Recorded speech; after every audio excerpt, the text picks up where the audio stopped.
मेरे भाइयों और बहनों, यदि हम सब बिहार के हैं और हमारे शरीर में बिहार की मिट्टी, बिहार की हवा, पानी, अन्न का थोड़ा भी अंश अगर शेष है तो हम सब के लिए चिंता का विषय होना चाहिए। बिहार का संस्कार ऐसा नहीं है, बिहार का तेज प्रकाश ऐसा नहीं है कि हम अपने भाइयों बंधुओं के दुख को देखकर और उसे छोड़ दें।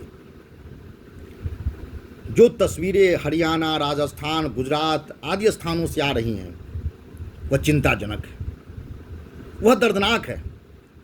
ऐसी तस्वीरें हमारे बिहार के भाई बंधु जिस प्रकार काम करते हैं अन्य शहरों में, बिहार से बाहर सालों भर वो कठिन परिश्रम करते हैं, तप करते हैं वो, और घर आने के वक्त उनकी ऐसी दशा। ट्रेन का जो तस्वीर सामने आ रही है वह हृदय को झकझोर के रख दिया है। ऐसी दर्दनाक दृश्य की आप कल्पना नहीं कर सकते। लंबी लंबी लाइनें, भेड़ बकरी के साथ लोग कोच कोच के आ रहे हैं। छठ पर्व के अवसर पर बिहार आना, अपने घर आना, यह कोई प्राकृतिक आपदा नहीं है या कोई कोरोना काल नहीं है, लेकिन जो तस्वीरें सामने आ रही है वह प्राकृतिक आपदा से भी बढ़कर परिस्थिति के रूप में सामने आ रही है। लंबी लंबी लाइनें लगी हुई हैं, छोटे छोटे बच्चे हैं, स्त्रियां हैं, माँ बहन बेटी के साथ लोग अपने घर आ रहे हैं।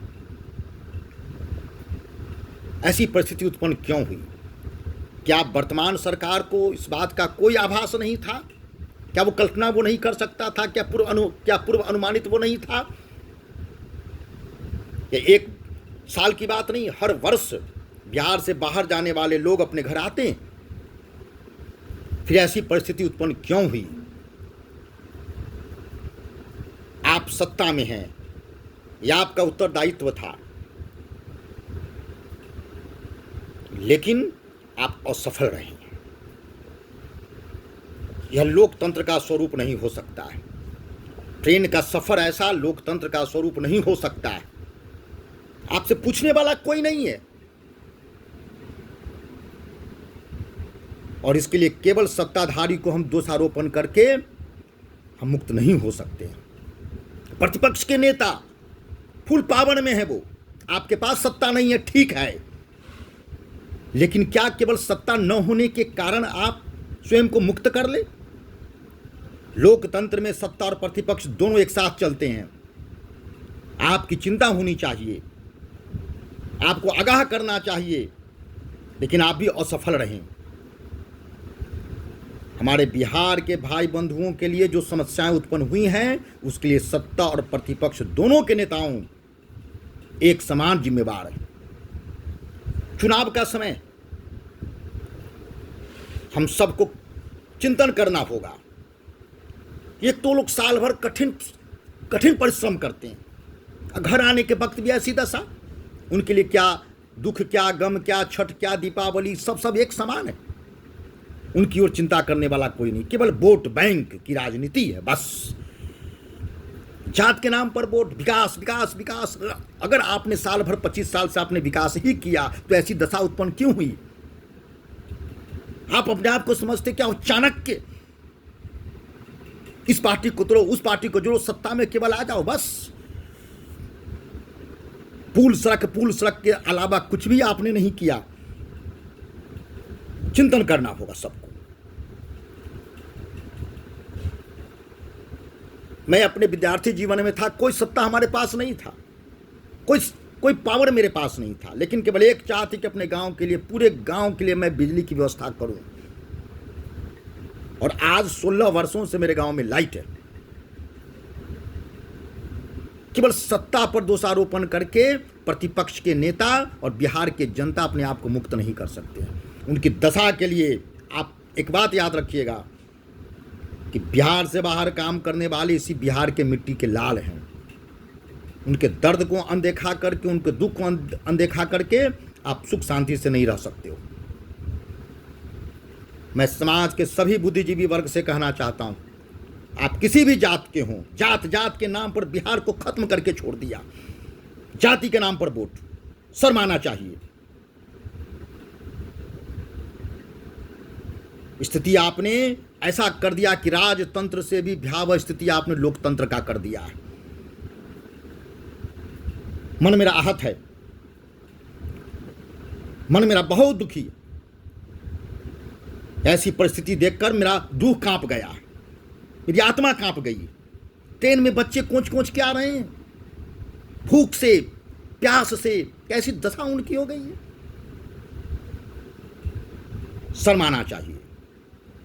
मैं पूरे बिहार के जनता का मैं आह्वान करता हूं कि आप अपने संकीर्णताओं से ऊपर उठो और बिहार के विकास के लिए सोचो। समाज के जितने बुद्धिजीवी, जितने पूंजीपति वर्ग हैं, कम से कम पलायन के विषय पर सोचिए। पलायन, इस बार के चुनाव में सारे विकास की बातें एक तरफ, सड़क पुल के नाम पर कितने वर्षों तक वोट मांगते रहेंगे आप? हमारे बिहार के मजदूर, अगर बिहार का मजदूर रोएगा तो बिहार उसके श्राप से मुक्त नहीं हो पाएगा, बर्बाद हो जाएगा। मजदूर की चिंता सबको करनी चाहिए। मैं बहुत दुखी हूं मैं, और सभी लोगों से मैं हाथ जोड़कर विनती करता हूं कि पलायन के विषय में सोचिए और सरकार से पूछिए। जाति और मजहब के दीवार को तोड़कर आप इंसान हैं, इंसानियत के दृष्टिकोण से देखिए।